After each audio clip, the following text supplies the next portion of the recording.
La parole est à Madame Sophie Dion. Ma question s'adresse à Monsieur le ministre de l'Éducation nationale.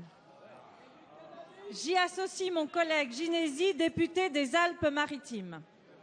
Monsieur le ministre, dans le cadre de la concertation nationale sur la refondation de l'école, vous allez proposer un nouveau calendrier scolaire. Quelle que soit notre place sur les bancs de cet hémicycle, nous sommes tous particulièrement attentifs à l'intérêt des élèves. Cependant, votre projet de calendrier fixerait très tardivement les vacances de Pâques en les décalant du mois d'avril au mois de mai. Une telle décision pénaliserait gravement notre économie de montagne. Fermeture prématurée des stations, rupture anticipée des contrats des saisonniers, conséquences indirectes lourdes pour l'économie.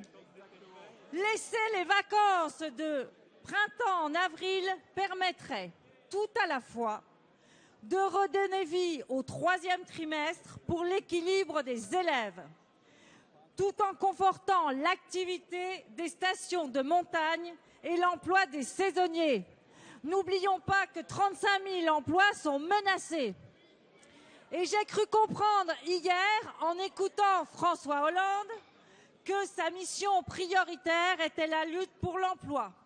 Or, la France est première dans le secteur des sports d'hiver. La France est la première destination mondiale du ski.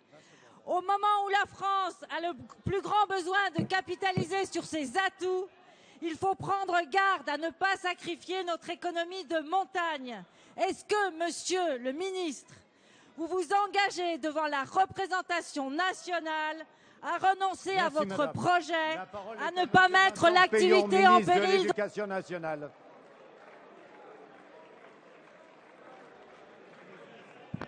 Monsieur le Président, Madame la députée, c'est sans doute, et je m'en réjouis, parce que vous avez comme souci l'intérêt des élèves, que pendant 10 ans, vous avez supprimé 80 000 postes, la formation des professeurs, 36 journées de classe pour les élèves, vous n'avez pas permis l'accueil des moins de 3 ans et vous avez fait que dans tous les classements internationaux ou nationaux, nos élèves ont régressé.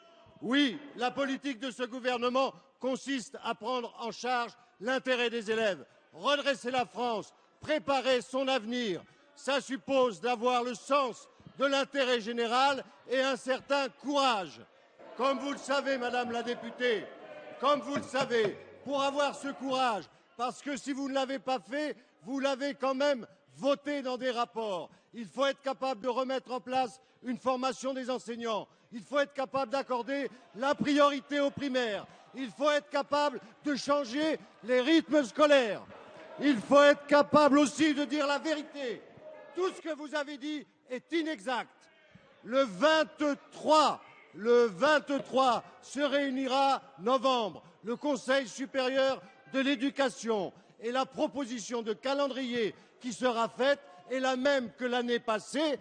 Vous avez défendu un intérêt particulier, autant au lieu de défendre l'intérêt de la France, et en plus, vous avez dit des choses inexactes. Vous voulez tromper les Français.